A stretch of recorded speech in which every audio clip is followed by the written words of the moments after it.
ఇద్దరు మనుషులు నా దగ్గరకు వచ్చారు. ఈ మధ్య నువ్వు అడిగిన డబ్బుల కోసం వాళ్ళు డిస్కషన్ చేస్తున్నారు.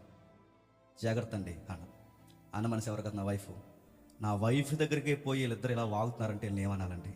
నేనేమి ఎంత బాధ తిరుగుతుంటే డబ్బులు అడుగుతున్నాడు మీ ఆయన, ఏమైనా తేడా పడరా అని ఏం చేస్తాను చూస్తాను. ఏం చేస్తారు? ఇందాలు నోరు అదుపు చేసుకోకపోతే మనిషిని నిలువెల్లా చంపేస్తాయి. భారముగా ఉండను, మీ సొత్తును కాదు మిమ్మునే కోరుస్తున్నాను. పిల్లల తల్లిదండ్రుల కొరకు కాదు, తల్లిదండ్రులే పిల్లల కొరకు ఆస్తి కూర్చదగినది కదా.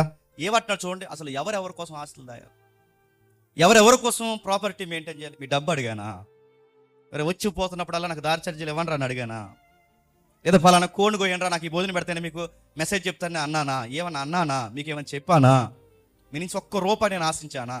నాకు ఇక్కడ మీరు చేసిన దగ్గర నుంచి ఈ రోజు వరకు కూడా ప్రాణాన్ని తృణప్రాయంగించి సువార్త కొరకు చనిపోవాలని ఎంత స్వచ్ఛందంగా నేను సేవ చేస్తుంటే మీరు నన్ను ఎవడో చెప్పాడు మీ గురించి, నా గురించి కూడా మీ దగ్గర ఎవడో చెప్పాడు. మారిపోయాడండి, మారిపోయాడు.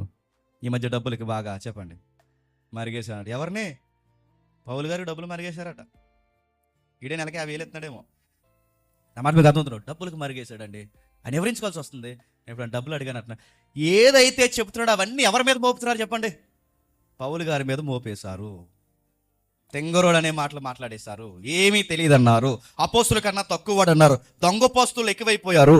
ఆయన సింహనాలు వివరించుకోవాల్సిన పరిస్థితి వచ్చింది. చివరికి ఆయన అంటాడు, మీకు ఏం అన్యాయం చేశాను, నన్ను క్షమించండి. ఆయన ఎప్పుడన్నా అడిగానా? కాబట్టి నాకు కలిగిన యావత్తు మీ ఆత్మల కొరకే సంతోషంగా నేను ఏయపరిచాను. నేను కష్టపడిన రూపాయి తెచ్చి మీ ఆత్మీయంగా మీరు బలంగా ఉండాలి, నా రూపాయి మీకు పెట్టాను తప్ప మీ రూపాయి ఎప్పుడన్నా వెనకేసుకున్నానా? ఫైనాన్షియల్గా కూడా బాగాలేదని పేరెట్టేశారంటే ఎవరికి చెప్పండి? నేను చెప్పకూడదు అనుకున్నాను, కానీ చెప్తున్నాను, తప్పదు. ఎందుకంటే నోరులు అదుపులో పెట్టుకుంటారని చెప్తాను. మన సెమినార్ జరుగుతుందా? సెమినార్ జరుగుతున్నప్పుడు నేను డయాస్ మీద ఏం బిజీగా తిరుగుతాను, వాకింగ్ ప్రిపేర్ అవుతుంటాను. ఎవరెవరు ఏం చేస్తున్నారు ఇవన్నీ అడుగుతూ ఉంటాను. మెస్ దగ్గర అంత రైస్ సరిపోయింది ఇవన్నీ అడుగుతాను. పబ్లిక్ ఎంతమంది వచ్చారు రిజిస్ట్రేషన్ అని అడుగుతాను. నా బిజీలోనే ఉంటాను. ఈ లోపల నాకు ఎవరైతే డీరెస్ట్ కొట్టారో వాళ్ళ దగ్గరికి వెళ్ళి అన్నారట, డబ్బులు అడుగుతున్నాడు అన్నీ ఏం చేస్తున్నాడో అని అన్నారట. ఆ మనసు వచ్చి నాకు చెప్పింది, ఇద్దరు మనుషులు నా దగ్గరకు వచ్చారు. ఈ మధ్య నువ్వు అడిగిన డబ్బుల కోసం వాళ్ళు డిస్కషన్ చేస్తున్నారు. జాగ్రత్త అండి అన్న మనసు ఎవరు కదా, నా వైఫ్ దగ్గరికి పోయి వీళ్ళిద్దరు ఇలా వాగుతున్నారంటే నేను ఏమనాలండి? నేనేమి ఎంత బాధ తిరుగుతుంటే డబ్బులు అడుగుతున్నాడు మీ ఆయన, ఏమైనా తేడా పడరా అని ఏం చేస్తాను చూస్తాను. ఏం చేస్తారు? నాకేమనిపిస్తుంది చెప్పండి? నాకు సెమినార్ అయ్యాక చెప్పారండి. నాకు సెమినార్లోనే తెలిసిన చెప్తాను. ఆ రోజే డయాస్ ఎక్కించేది నాలుగుతాను. నేను చూడండి ఎదవల్ల అకౌంట్స్ అని చూడండి అని చెప్పి నేను చూపిద్దా. ఇంత పసర మాటలు మాట్లాడతారు, ఇంత దారుణంగా మాట్లాడతారు. నేను అడుగుతాను, ఇవి నా వైఫ్ దగ్గరే మాట్లాడుతున్నారంటే మీరు ఎంతమంది దగ్గర వాగుతున్నారు? నా మనసు చివ్వు మనదా? వీళ్ళ కోసం 15-16 లక్షలు నేను ఖర్చు చేసేది అనిపించదా? వీళ్ళ కోసం రాత్రి పగలు వచ్చి నేను సువార్త చేసేది అనిపించదా? చెప్పండి. కొండాలు నోరు అదుపు చేసుకోకపోతే మనిషిని నిలువెల్లా చంపేస్తాయి. నేను అడుగుతున్నాను, పౌలు గారిని అన్నప్పుడు నాకు చదువుతున్నప్పుడు కదా, అరే ఈయనకే తప్పలేదు ఈ తిప్పలు మనకెంత అనిపించింది. నాకు ధైర్యం వచ్చింది ఈ లెసన్ ప్రిపేర్ అవుతున్నప్పుడు. ఎవరు నిలబెట్టాడో, ఎవరిని ఆదరించారో వీళ్ళే నా ముందుకు వచ్చి ప్రైజ్లాడి చెప్పిన వీళ్ళే వెనక్కిపోయి వీటి కోసం మాట్లాడుతున్నారంటే వీళ్ళని ఏమనాలి? పులిపేట మీద నిలబడి చెప్తాను, దేవుని ఎదుటి నిలబడి చెప్తున్నాను, నేను బైబిల్ పట్టుకుని చెప్తున్నాను. దేవుడు రూపాయిలో నేను మళ్ళీ చెప్తాను, చిల్లర కాయిన్లు కూడా నా ఆవిడ ఎప్పుడన్నా అడిగితే నా భార్య అడిగితే ఇయ్యొద్దని చెప్తాను. తీగు అవి దేవుని డబ్బులు అని చెప్తాను. చిల్లరే కాయిన్స్ వేస్తారు కదా, చిల్లరే. మళ్ళీ చెప్తున్నాను, నా దేవుడిచ్చిన ఆ డబ్బులు అనేది తిరిగే మీటింగ్స్ కానుకల డబ్బులు నేను వాడుకుంటానేమో తప్ప దేవుని రూపాయి మీద వచ్చిన ఒక్క రూపాయి వాడాలంటే నాకు భయం. ఎందుకంటే నా పిల్లల భవిష్యత్తు, నా భవిష్యత్తు, నా కుటుంబ భవిష్యత్తు ఏమవుతుంది నాకు ఆ భయం అని గుర్తుపెట్టుకోండి. దీన్ని వివరించుకోవాల్సిన పరిస్థితి ఎందుకు వస్తుందో చెప్పనా? బయటోడు ఆగితే వాగని గుద్దులేండి. మనోడు అన్నవాడు, నావోడు అనుకున్నవాడు, నా తాలీకు అనుకున్నవాడు, నా మనిషి, నాన్నీళ్ళు నా తమ్ముడు అనుకున్నవాడు ఇందులో 2-3 వాగుతున్నారంటే ఏమన్నా చెప్పండి? దీని మళ్ళీ నెక్స్ట్ ఎక్స్ప్లెనేషన్ ఉండకూడదు, దీని గురించి ఎవరిని జరగకూడదు, దీని గురించిన డిస్కషన్. ఎందుకంటే వాళ్ళ మొఖాలు చల్లవు, నా ముందు తిరగలేరు. అందుకే నేను పులిపేట మీద నుంచి పేరు కూడా ఎత్తుకుంటే ఇంకా వాళ్ళ గౌరవాల గురించి నేను మాట్లాడుతున్నాను. పౌలు గారిని అన్నారట, ఆయన చెప్పుకుంటున్నాడు, ఏం అన్యాయం చేశానరా మీకు, ఏం డబ్బులు అడిగానరా మీకు, ఏం చేశానరా, ఎందుకురా నా మీద డబ్బులు నేను వేస్తున్నారు మీరు అని మాట్లాడుతూ అంటున్నాడు. చూడండి, కాబట్టి నాకు కలిగింది యావత్తు మీకోసం నేను ఖర్చు చేశాను, నన్ను నేను వ్యయపరచుకుందును. నేను మిమ్మల్ని ఎంత ఎక్కువగా ప్రేమించున్నానో, నేను ప్రేమించే కొలిది మీరు నన్ను లోకు కట్టారు. నేను పిలుస్తాను, ఆనర్ చేస్తాను, మీకు సాల్వాలు కప్తాను, పిలుస్తాను, ఆనర్ చేస్తాను, మీకు బొకేలు ఇస్తాను, పిలుస్తాను, ఆనర్ చేస్తాను, నాకన్నా ముందు మిమ్మల్ని నిలబడతాను, నేను పిలుస్తాను, ముందుకు తెస్తాను. ఎంత ముందుకు తెస్తానో మీరు పైకి వెళ్ళే కొలది చెప్పండి మన కిందకి దించుతూనే ఉన్నారు. మీరు పైకి వెళ్ళాలని నేను ఆలోచిస్తాను, నేను కిందకు పోవాలని మీరు నా కోసం మాట్లాడుతున్నారు. ఇన్ని ఏరియాలు తిరిగి, యూరోప్ తిరిగి, అక్కడ తిరిగి, ఇక్కడ తిరిగి, ఎఫ్సీ ప్రాంతం, ఇన్ని ప్రాంతాలు తిరుగుతుంటే ఎంత కష్టపడి పరిచయం చేస్తున్నాను. కనీసం నా మీద జాలి లేకుండా మీరు ఎందుకురా నా మీద ఎంత నిందలమవుతున్నారు. నాకు అర్థమవుతుంది నా సైడ్ నుంచి లవ్ ఉంది తప్ప, చెప్పండి మీ సైడ్ నుంచి లవ్ లేదని నాకు అర్థమవుతుంది. అలాగ ఉండేయండి. కానీ మీకు ఇంకా భారంగా ఉండలేదు. కానీ యుక్తి గలవాడిని, నాకు ముందే తెలిసి ఇలాంటిది ఏదో ప్రాబ్లం వస్తుందని చెప్పి నేను ఎప్పుడు మీ ఫైనాన్స్ నేను వాడలేదు. మిమ్మల్ని తంతముల చేత పట్టుకుంటున్నా అని మీరు చెప్పుదురేమో. రేపొద్దున నేను లేనప్పుడు చెప్తారు, అవి ఇవి చెప్పి మమ్మల్ని పట్టేసుకున్నాను, అవి ఇవి చెప్పి మా వైపు తిప్పేసుకున్నాను, అలాగే చెప్పి మొత్తం ఏ రోజన్నా మీకు తంత్రాలు చెప్పానా? ఆ నెలాగనరా, ఈ నలాగనరా, ఎలా మాట్లాడరా, అలా చేయండి అని ఎప్పుడైనా మీకు తంత్రాలు చెప్పానా? పేతురునికి పిలవకండి, యాకోబునికి పిలవకండి, యోహాన్ని పిలవకండి అని ఎప్పుడైనా పెద్దవారి గురించి తప్పుగా మాట్లాడానా? మీరు ఎక్కడున్నా వాక్యం విని బాగుపడాలని నేను కోరుకున్నా. ఇవి చదువుతుంటే మన గొడవలాగా ఉన్నాయి. ఇవి చదువుతుంటే మనకన్నా ఎక్కువ గొడవలు ఉన్నట్టు పౌలు గారికి ఇంకా బాధలు ఎక్కువ ఉన్నట్టు చెప్పండి కనిపిస్తుంది. కొండాలు ఎంత ప్రమాదం అంటే చాలా ప్రమాదం. ఇక్కడ నిలబడి మనం ఒక ఉద్దేశంతో మాట్లాడతాం, ఆడ పక్కకు పోయి గుసగుసలు కూడా వచ్చి అంటాడు. మన ఉద్దేశం వేరు, వీడేదో మన గుండెలో దూరేసి అంటాడు. చూసారు అలా అనొచ్చా మానేద్దాం ఇంకొచ్చే వారం నుంచి. మానేయండి అడుగుతున్నాను, మానేయండి. నెలకి 1000 రూపాయలు ఇస్తున్నారు కదా మాకు, మానేయండి. మీరు అందరూ తలకు 1000 రూపాయలు ఇచ్చి మాకు ఇస్తున్నారు కదా, మానేయండి అర్థం. ఏమనరా? నేను చాలాసార్లు మెసేజ్ చెప్తుంది, పెద్దమ్మ ఎందుకు మానేసే సంఘం అని అడిగితే ఈ పెద్దమ్మ అందంట అత్తమాలు ఏ నా చెప్పి ఎత్తున్నాడు అందుకు మానేహాను. ఇంక నీకు ఏలెత్తకూడదు, నీకు ఏలెత్తకూడదు, ఏమనకూడదు, మానేసిపోయింది. బయట వాళ్ళు ఎలాగే ఏడుస్తున్నా అడుగుతున్నాను. మనకు గద్దింపు ఉన్నప్పుడు మనకు గద్దింపు స్వీకరించలేకపోతున్నాం అంటే, అరమరికలు ఉన్నప్పుడు మనం సరి చేసుకోలేకపోతున్నాం అంటే, నిజానికి కాన్సెప్ట్ చదువుతున్నప్పుడు ఇది అత్యవసరమా సంఘానికి అంటే అత్యవసరం అనిపించింది. ఇవి తెలియాలి సంఘానికి. మన నాలుక అడవికే చిచ్చుబడుతుంది, మన నాలుక సంఘానికి చిచ్చుబడుతుంది, మన నాలుక పచ్చని కాపురాలు పాడు చేస్తుంది. మన నాలుకను అదుపు చేసుకొని రాకపోతే ఇద్దరు ముఖ్యమైన స్నేహితులను కూడా ఎడదీసి పాడేస్తారు. ప్రాణానికి ప్రాణంగా నిలబడిన దంపతుల్ని, ప్రాణానికి ప్రాణంగా నిలబడిన స్నేహితులను కూడా నిలువెల్ల చంపేస్తుంది అని అంటున్నాడు. అభ్యంతరత ఎలా వస్తాయి? ఫైనాన్స్ గొడవల్లో సంఘం మునిగిపోతే యవనస్తులు వాళ్ళ విషయాల్లో మునిగిపోతారు. మునిగిపోరా? మన వాదాలంటూ మనల్ని మనం తక్కువ చేసుకుని నువ్వు నా గురించి వివరించుకుంటూ వెళ్ళిపోతే, వెనకాల నేను వివరించుకుంటూ వస్తుంటే ఈ తతంగమై నీకు నాకు సరిపోయి నువ్వు ఎడమకం నేను పెడమకం ఉండి మనలోనే ఐక్యత లేకపోతే ఈ కింద ఉన్న వాళ్ళకి ఏమైనా చెబుతామా? చెయ్యి అంటారు మనల్ని. మరి చెప్తున్నాను, చెయ్యి అంటారు మనం. చెప్తే వాళ్ళు వింటారా? ఇక్కడ లవ్ స్టోరీలు స్టార్ట్ అవుతాయి, ఇక్కడ అపవిత్రమైన కార్యక్రమాలు వస్తాయి. భయం ఉంటుందా? పులిపేట పైన నిలబడి ఇక్కడ వాక్యం గుండెలు బాదుకుని బల్లను గుద్ది వాక్యం చెప్తున్నప్పుడు నువ్వు అప్పటికే వీడికి కొండని చెప్పేసో, ఎంత పవర్ఫుల్గా వాక్యం చెప్తున్నా వాడికి మైండ్లో ఏం తిరుగుతుంది చెప్పండి? వాక్యం తిరగదు చెప్పండి. వాగవే ఎదవాగుడు, ఆ వాగుడు అంతా మైండ్లో తిరుగుతుంది. గుర్తుపెట్టు. ఆడ ఆత్మ నశించిపోతే ఈ కొండమని చెప్పిన వాడు దేవుడు అడుగుతాడు. ఆడ ఆత్మ నశించిపోతే నువ్వేరా వాక్యం వెనకంటే డిస్టర్బ్ చేసిన ఖచ్చితంగా అడుగుతాడు. ఖచ్చితంగా అడిగి కడిగి పడేస్తాడు. వీళ్ళందరూ సంగతి దేవుడు తెలుస్తాడు మనకి. ఎప్పుడో సంఘంలో జరిగిన విషయం చెప్తున్నాను. చాలా మంది పేరెంట్స్ చెప్పాడు చెప్తున్నాం, సంఘంలో విషయాలు వీళ్ళిద్దరు మాట్లాడుకోండి, మీరు ఎవరైతే ఉన్నారో భార్య భర్త మాట్లాడుకోండి. కానీ చాలా మంది చేసి తప్పేటట్టే ఇంట్లో పిల్లల ముందు పెద్దల కోసం, ఇంట్లో పిల్లల ముందు కాపర కోసం మాట్లాడుకుంటారు. మాట్లాడుకుంటే ఏమవుతుందో చెప్తాను వినండి. చక్కగా పాటలు పాడేవాడు కుర్రగాడు ఇక్కడ నిలబడి, ఎప్పుడో జరిగిన విషయం, ఇక్కడ నిలబడి కుర్రగాడు పాటలు పాడేవాడు. ఆ పాటలు పాడుతుంటే ఈ నిద్రపోయే టైంలో ఇంకేం ముచ్చట్లు సంఘం ముచ్చట్లు వీళ్ళకి. ఆ సంఘం కోసం మాట్లాడుకుంటున్నారు. ఆ పెద్ద ఇలాగా, ఈ పాస్టర్ గారు ఇలాగా, అది ఇలాగని మాట్లాడుతుంటే ఈ కుర్రగాడు నిద్రకుండా వాళ్ళ అమ్మ నాన్న మాట్లాడుకుని విన్నాడు. విన్న తర్వాత నెక్స్ట్ సండే రారా, అందరూ రెడీ అయిపోయి నువ్వే లేట్ అయిపోయి అంటే రానన్నాడు.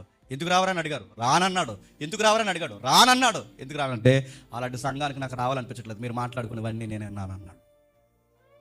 అది కాదు అన్న తర్వాత సినిమాలకు అలవాటు పడిపోయాడు, గంజాయికి అలవాటు పడిపోయాడు, తిరిగిపోతే అయ్యాడు, బ్లేడ్ పెంచాడు. వాళ్ళ కొడుకు చెడిపోవడానికి అక్కడ పాస్టర్ కారణం కాదు, సంఘ పెద్ద కారణం కాదు. నిజాలు అబద్ధాలు పూర్తిగా దాన్ని కొండ మాటలు ఇంట్లో మాట్లాడుకుంటే దాని ఎఫెక్ట్ ఎవరి మీద పడింది చెప్పండి? ఇంట్లో పిల్లల మీద పడింది. అందుకే అతను నోరు ఆపుకోవాలి. నువ్వు దేనికోసమైనా ఒక అడుగు ముందుకేసి మాట్లాడు. కానీ సేవ కార్యక్రమం, దేవుడు, సేవకులు, పరిచర్య, ఇలాంటి వాక్యాలు వీటి కోసం మాట్లాడుతారు. ఎదవ కంపారిజన్ చేశారో దాని పరాకాష్ట సంఘమే పడుతుంది చెప్పండి, కుటుంబం మీద ఖచ్చితంగా పడుతుంది. అయిపోయింది. పోకిరేసి అసలు ఎక్కువైపోయాయి, మారు మనసు పొందిన అనేక మంది ఎక్కువైపోయారు. నేను వచ్చి చూసిన తర్వాత ఇలాగైపోయింది సంఘం అన్నప్పుడు చూసినప్పుడు నేను నవ్వడం కన్నా దుఃఖపడడం ఎక్కువైపోద్దేమని భయం వేస్తుంది. కొరంది సంఘం దగ్గరికి రావాలంటే, ఏ సంఘాన్ని చూసి అయితే మురిసిపోయాడు, ఆ సంఘాన్ని చూసి ఇప్పుడు బాధపడుతున్నాడు. నాకు భయం వేస్తుంది, నాకు రావాలనిపించట్లేదు. వస్తేనేమో నేను మీకు నచ్చను, మిమ్మల్ని చూస్తేనే మీరు మాట్లాడుకున్న మాటను గుర్తొచ్చి మీరు నాకు నచ్చరు. మనం ఇలా ఒకరికొకరు నచ్చకుండా నువ్వు అటేపు చూసి ఇటేపు చూస్తే కింద ఉన్న విశ్వాసులు అందరూ డిస్టర్బెన్స్ అయిపోతారు. నాకు అర్థమైంది. నేను నమ్మి సంఘాన్ని మీకు అప్పగించి వెళ్ళాను. నేను తిరిగి వచ్చే సమయానికి సంఘాన్ని నాకు వ్యతిరేకంగా మీరు మార్చేశారు. ఎక్స్పెక్ట్ చేయలేదు అన్నట్టు, అస్సలు ఊహించలేకపోయాను. అని ఒక మాట నేను చెప్తున్నాను, check your life, check your tongue, check your attitude. నేను బతుకుండగా నన్ను చంపేశారు కేవలం మీ అడ్డగోలు మాటలు, కేవలం మీ వంకర మాటలను బట్టి, మీ గుసగుసను బట్టి, మీ కొండాలు బట్టి. కానీ గుర్తుపెట్టుకోండి, నువ్వు ఇక్కడికి వెళ్ళి అక్కడ ఏమైనా మాట్లాడితే అది అక్కడ ఆగుతుంది అనుకుంటున్నావు. ఖచ్చితంగా ఆడొచ్చి ఎవడో చెప్పకూడదో ఆడికే చెప్తాడు. సామెతడు చెప్పనా, నీకు ముగించేస్తున్నాను, మిగిలిన భాగం వచ్చి వారు చెప్తాను. నువ్వు ఎలా అంటోడువో నీ నోరు చెబుతుందంట, నువ్వు ఎలా అంటోడువో నీ నాలుగు చెబుతుందంట. నువ్వు వెళ్ళి వాడి దగ్గర నా గురించి లేదా నువ్వు వెళ్ళి వాడి దగ్గర వేరొకటి గురించి తక్కువ చేసి మాట్లాడితే ఆ ఎన్నోడు వెళ్ళి ఇంకొకటి చెప్తాడు. ఈడు కలిసి ఏమనుకుంటా చెప్పనా, ఈడు అంతకాలం తిరిగి ఈడి కోసం ఎలా చెప్తాడంటే ఈడు నా కోసం కూడా ఏడో దిక్కున చెప్పండి వాగుతాడని. ఎవడ వ్యక్తిత్వం తగ్గిపోతే చెప్పండి. నేను భయపెట్టడానికి చెప్పట్లేదు, దేవుడు ఎదుటివి గుర్తుపెట్టుకోండి మరణకరమైన విషయం. వీడు కొండాలు మాట్లాడితే గుసగుసలు మాట్లాడితే గాసిప్స్ మరణకరమైనవి అవుతాయంటే మరణకరమైనవి అవుతాయి. అది వచ్చే వారం చూద్దాం. మరణకరం అవుతాయంటే అవుతాయి. గమ్మత్తని చెప్పినా కొన్నిసార్లు ఎన్నిసార్లు చెప్పినా ఎంత వాక్యం చెప్పినా మళ్ళీ ఆ నోరాగదు. ఎందుకు ఆ నోరాగట్లేదు, ఎందుకు అలా మాట మార్చుకోవట్లేదు, అరే ఎందుకురా ఇలా ప్రవర్తి, ఇంత తింగరోళ్ళగా ఈ మాట ఎలా మాట్లాడాడంటే ఆ ఒక్క మాట చూడండి భయం వేస్తుంది.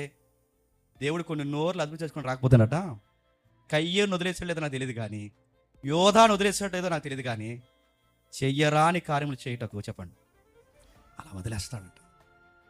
ఎప్పుడైతే దేవుడు వారిని వదిలేసారు, వాళ్ళు చేసే పనులు ఎలా ఉంటే ఒకసారి లిస్ట్ ఇచ్చాడు, 21 ఇచ్చాడు మొత్తం ఐటమ్స్, మొత్తం 21 చెడ్డ కార్యాలు. మొదటి అధ్యాయం రోమిలకు రాసిన పత్రిక 1వ అధ్యాయం 28 వారు తమ మనస్సులో దేవునికి చోటియ్యనొల్లకపోయారు గనక చేయరాని కార్యములు చేయుటకు దేవుడు వారిని భ్రష్ట మనసుకు వారిని అప్పగించారు. వారు సమస్తమైన దుర్నీతి, దుష్టత్వం, లోభము, ఈర్ష, మత్సరము, నరహత్య, కలపము నిండిన వారే కొండగాండ్లు, అపవాదికులు. మనకు కావాల్సిన పదం వచ్చినాయి. కొండగాళ్ళు చెప్పండి, అపవాదులు అంటే చెప్పండి, కొండములు అంటే చెప్పినా ఎప్పుడు ఏదో ఒక పుల్లడడం, అపవాదం అంటే చెప్పినా వీడికి పూర్తిగా ఏది తెలియకపోయినా ఒక నింద మోపడం.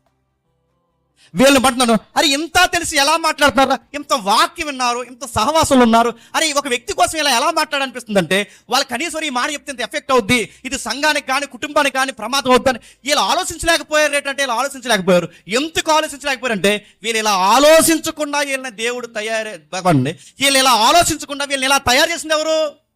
సాతాను గారు కాదు, గుర్తుపెట్టుకోండి. దేవుడే వాడు వదిలేసాడు. నన్ను అడిగితే సాతాను వల్ల ఏం ప్రమాదం ఉండదండి. మళ్ళీ చెప్తున్నాను, సాతాను వల్ల ఏం ప్రమాదం, ఆడు మనల్ని మన తల వెంట్రుకలు కూడా తీయలేడు, ఆయన పర్మిషన్ లేకుండా ఏమీ చేయలేడు. మనకు అన్నిటికన్నా ప్రమాదం ఎవరు చెప్పినా దేవుడే మనకు ప్రమాదం, దేవుడితోనే ప్రమాదం. అడుగుతున్నాను, దేవుడే అప్పగించాడట, ఈయన ఇలా వాడుకో, వదిలేను. ఎందుకంటే వీడికి మంచి మాటలు నోట్ అంటే రావు.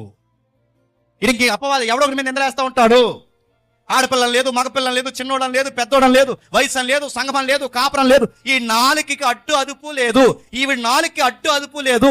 ఈ ఆడ మగ ఇలా మారరు. కానీ గమ్మత్తేడు చెప్పినా ఇలా తయారైపోవడానికి దేవుడు అప్పగించేసాడట. వీళ్ళు అప్పగిస్తున్నాడు. వీళ్ళు చేసే పనులు చెప్పినా కొండమని చెప్తారు, అపవాదులు వేస్తారు. మనకు అనిపిస్తుంది మనం వెళ్ళినప్పుడు కొండ చెప్తుంటారే ఈ మాట చెప్తే వాడికి వీడికి చెప్తే గొడవ అవుద్దేమో మనకు అనిపిస్తుంది, మన కాన్షియస్ పనిచేస్తుంది. కానీ వీడికి చెప్తే గొడవ అవుతుందని వీడికి అనిపించట్లేదంటే వీడి మనసు సాక్షిని దేవుడు ఏం చేశాడు చెప్పండి? చంపేశాడు. మనకున్న ఇంకిత జ్ఞానం వీడికి రావట్లేదు, మనకున్న బిహేవియర్ వీడికి రావట్లేదు. అలా ఎలా చేశాడు రా అని మనకు అనిపిస్తుంది, కానీ వాడికి అనిపించట్లేదంటే గుర్తుపెట్టుకోండి, వాడిని దేవుడు అప్పగించేశాడు. నేను ముగిస్తున్నాను. అప్పగిస్తే ఏం జరుగుద్ది? మత్సరం చెప్పండి, కలహము, నరహత్య, చివరికి ఎక్కడికి పోతారు చెప్పండి? చంపుకునే స్థితి వరకు పోతారు. నేను 3 కేటగిరీలు చేస్తాను. ఇక్కడ 21 ఉంటాయి ప్రాబ్లమ్స్, తర్వాత వచ్చేవారు నేను చెప్తాను. ఒకటి, ముందు మానసికంగా మనం పాడైపోతామంట. ఆ 3వది ఉంటుంది. ఒకటి ఫస్ట్ స్టేజ్ మానసికంగా పాడైపోతామంట. 2 మానసికంగా పాడైపోవడమే కాదు, సామాజికంగా సమాజానికి వ్యతిరేకంగా ఉంటామంట. 3వ స్టేజ్ అని చెప్పిన సాక్షాత్తు దేవుడికి వ్యతిరేకంగా ఉంటాం. నా మాట మీకు అర్థమవుతుంది. ఒకటి ఇంటర్నల్గా డిస్టర్బెన్స్ అవుతాం, 2 సొసైటీని డిస్టర్బెన్స్ చేస్తాం, 3 చెప్పండి దేవుడికి వ్యక్తిగతంగా వ్యతిరేకంగా మారిపోతాం.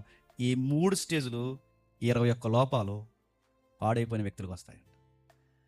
ఇక రాయబడిన 21 ఒకరిలో కనబడవు కానీ ఖచ్చితంగా ఏదో ఒకటే చెప్పండి మ్యాచ్ అవుతుంది. అది ఎవరిలో నీలో కనబడినా నాలో కనబడినా దేవుడు ఇంకా పూర్తిగా మనల్ని వదిలేక మునిపే చెప్పండి ఆయన కాళ్ళు పట్టుకుని నాకు నాలుకని కంట్రోల్ చేసుకోండి నాకు నేర్పించు ప్రభు, నా మూతి మీద కొట్టు ప్రభు, నా నోరు నదుపు చేసుకోండి నాకు నేర్పించు ప్రభు, ఒక మంచి మాట్లాడడం నాకు రావట్లేదు ప్రభు, ఈ కొండల వల్ల కాపురాలు పాడైపోతున్నాయి, ఈ కొండల వల్ల సేవకులు పాడైపోతున్నారు, నాలో లోపం ఉందని నాకు అర్థం కావట్లేదు ప్రభు, ఇప్పుడు నీ వాక్యంతో నన్ను స్కాన్ చేస్తే తప్ప నేను ఎన్ని మాటలే మాట్లాడి నాకు అర్థమవుతుంది ప్రభు అని నీకు దేవుడు పశ్చాత్తాపం కలగజేస్తే నేను మళ్ళీ చెప్తున్నాను, అలాగే మోకాళ్ళు ఇస్తే దేవుని బతిమలాడు. తప్పు చేశాం ప్రభా, చాలా మంది డిస్టర్బ్ చేసిన ప్రభా, చాలా డిస్టర్బెన్స్ కారణం అయిపోయాను ప్రభా అని దేవుడి దగ్గర ఒప్పుకోండి. ఒకవేళ నేను మళ్ళీ చెప్తున్నాను ముగించే ముందు, నీ మాటల వలన ఎవరైనా ఏడ్చినా, నీ మాటల వలన ఒక ఆత్మ డిస్టర్బెన్స్ అయినా, నా మాటల వలన ఎవరైనా బయటకు పోయినా, నా మాటల వలన వాళ్ళ భక్తిలో విశ్వాసంలో వాళ్ళకి బలం తగ్గిపోయినా, అక్కడ దూరంగా పోయి ఏదైనా వ్యసనంలో వాళ్ళు ఏడ్చినా, ఆ కన్నీరుకి జవాబుని ఎవరు అడుగుతారు చెప్పండి? ఆ వాగునోళ్ళందరినీ అడుగుతాడు. ఇతరుల కోసం మాట్లాడుతున్నప్పుడు నీతిమంతుల్లో ఫీల్ అవ్వకండి, ఏ భేదం లేదు చెప్పండి, అందరము పాపం.